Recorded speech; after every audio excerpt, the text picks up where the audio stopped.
on that. So we have a vested interest in making sure that the kids get the best education possible.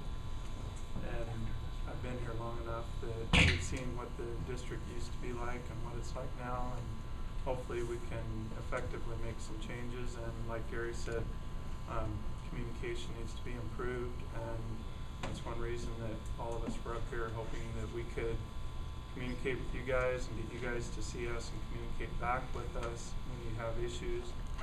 And that's about it. You can go wrong. Oh, I don't need that. That's One of the areas that I taught was speech anyway. I'm Ralph Gerke.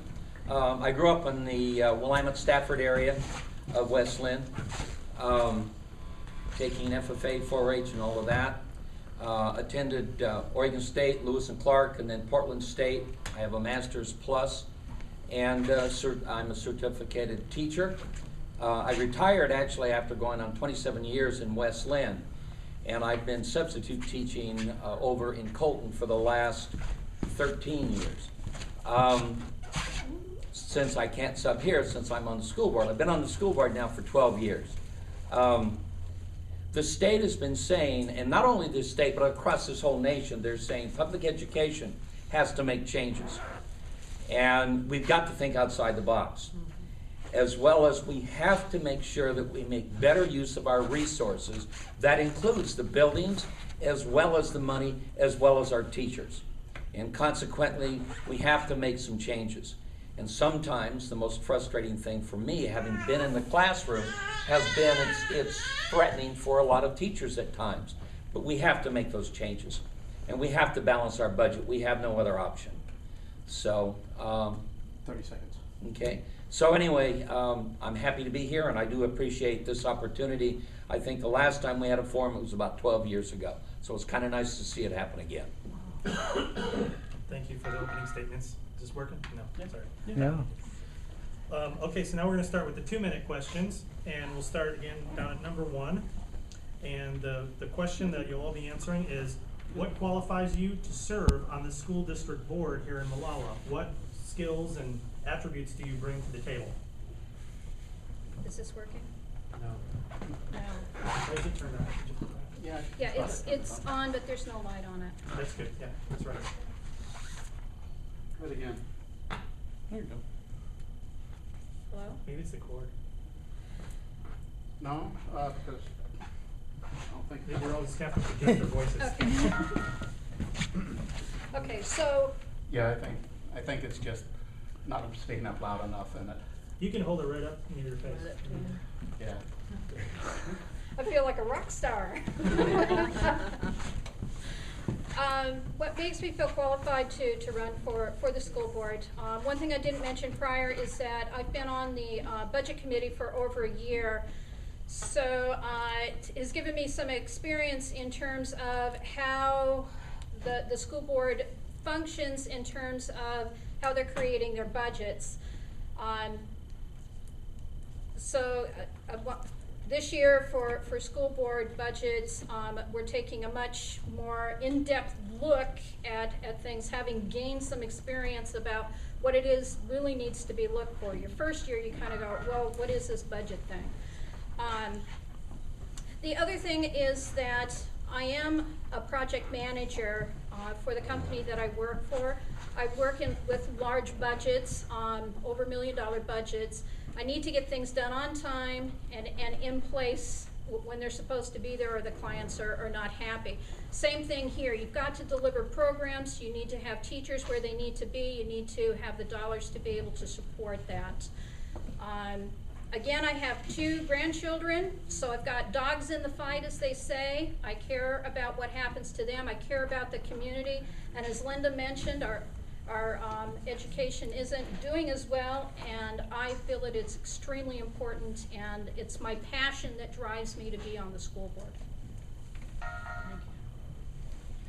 I'm Linda Eskridge, and as you know, I'm a nurse supervisor from 30 years on, and I've always been a leader, and I've always devised plans of action, implemented the plans, and further evaluated the results. And my focus was to provide safe, excellent patient care by maintaining adequate staffing and assessing skill levels. Well, that would just go over into the school board situation.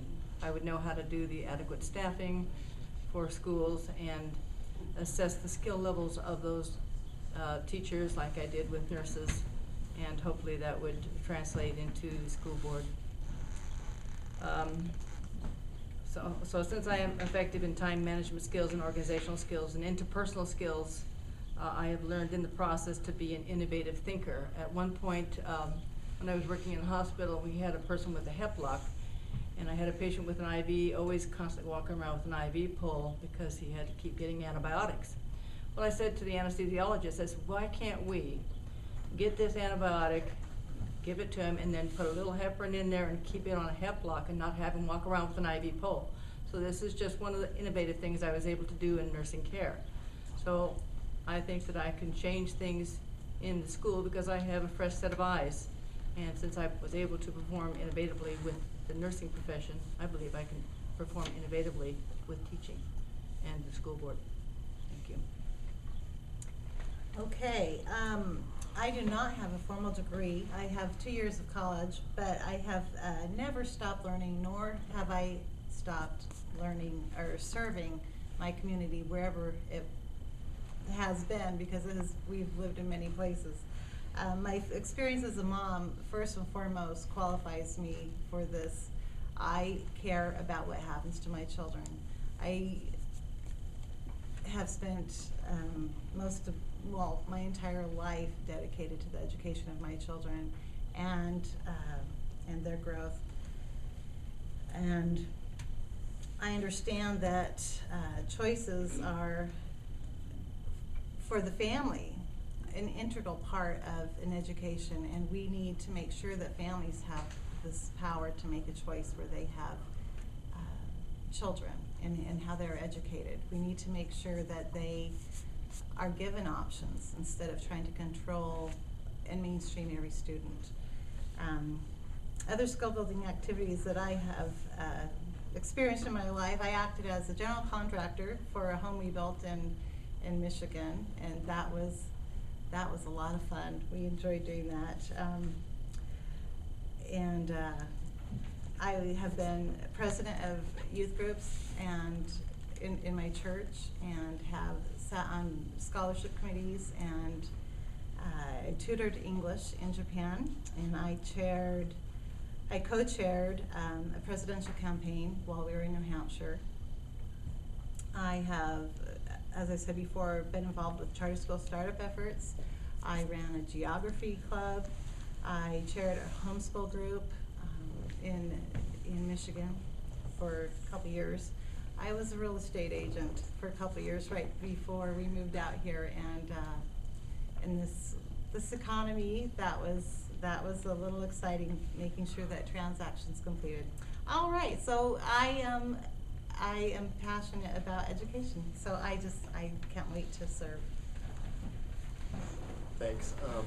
Kind of like Marty, what I think qualifies me most is that I have my experience as a father, not a mother. I have 3 kids, 2 in the school system, and I'm very passionate about their education. You know, whether it comes to if he's having problems with reading, you know, what's the reading program like? I mean, I'm really involved. You know, why is there mold growing on the wall? I mean, just that I want to be involved. I want to know why these things aren't being fixed or what we can do to make them better. I'm also heavily involved in the community. I was involved in the bond campaign last year. I'm on the board of directors of Molalla Communities of Care. I've been put on quite a few public service projects like painting the service center. So I'm passionate about this community too. And I have a lot of management experience. I managed Pizza Huts for years in Maryland, Las Vegas. I ran and managed my own karate studio in Las Vegas and in Sherwood, Oregon. So I know what it takes to manage and make good, sound decisions. And I think really that's my biggest qualifications. Well, my strong suits would be that I've been self-employed, and so I do have the ability to manage things. I have to be able to manage and adapt and overcome to deliver the product that is desired. And I have the ability to, having been in grad school, I have the ability to do research. My master's degree, I managed a research project on vitamin E and selenium in beef calves. And so I managed the lab work as well as the cattle that he took care of. And like Gary, I do have kids, and so in the district, and so that is one of my qualifications as well. I'll leave that with you.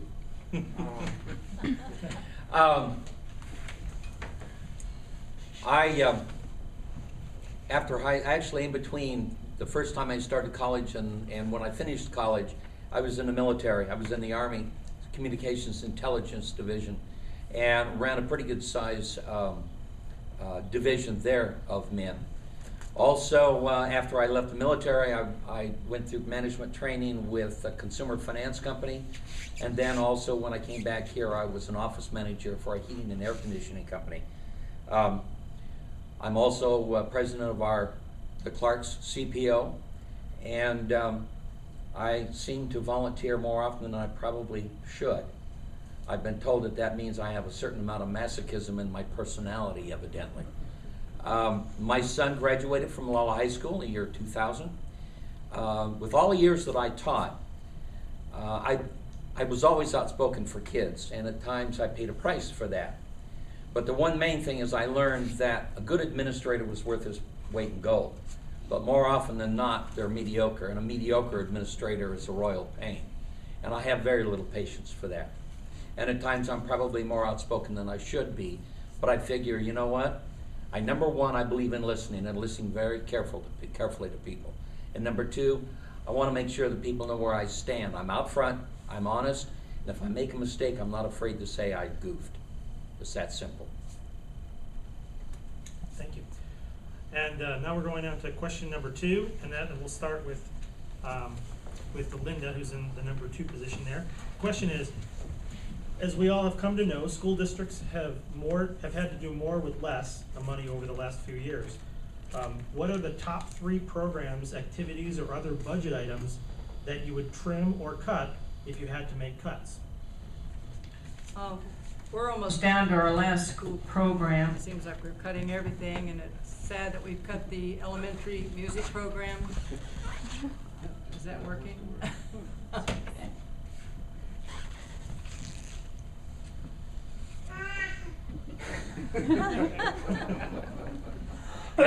Comment there. No questions for you. Just having good luck with mics tonight. We failed on the mic. The electrons are running out. They are. Okay. Do you think this will work? No. It's not working? Okay, what I would have done when the school board was making their decision is I would have cut that building. It's an aging building, 60 years old. It's wooden. They're going to put $125,000 worth of money into the repairs of this thing. And then they're going to come to a November bond election, and it's going to probably end up being voted down. It's already been voted down twice the last time by 57%. We need to respect the voters' wishes. This is a building that's not, it's like what Mr. Rickman, the Dean of Schools in the Molalla Middle School said, it is a money pit where we're throwing our money into it. Thank you. So, that's a quote from a newspaper article I read. So I can't think of anything else except to maybe if we made the schools like 4 days a week instead of 5 and did year-round schooling, then we wouldn't lose 2.5 months of time for our kids learning.